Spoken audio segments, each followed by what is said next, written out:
I can't show you his face. I can't tell you his name. And neither can the U.S. government, because the man in the darkness is undocumented. Some of my family was already in this country, and I came to build a better life. He's been in the States for nearly a decade, leaving his hometown in Mexico at 19. It was a time when there was the mafia, drug dealers. They started taking over the towns and kidnapping people so they could work for them. His story unique, but his journey to the U.S. common. Pew Research Center says in 2014 there were more than 11 million undocumented immigrants living in America. I came here to do better for myself, to pursue my dreams. More common is the way some immigrants get here. He says often they will pay a person to smuggle them over. These people for hire are called coyotes, notoriously expensive and often heartless. When my brother came here, the coyote did not feed the group for 5 days. A woman who was pregnant had to drink other people's urine to get nutrients to her unborn baby. Others escaped purposely and got caught just to get food. For those who are fortunate to make it here, their next struggle is finding a job.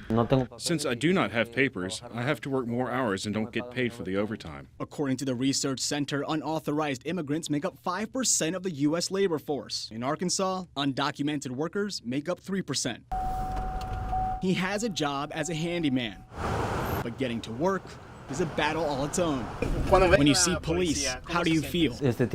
I'm scared because an officer can ask if you're legal or call immigration to check to see if you were legal.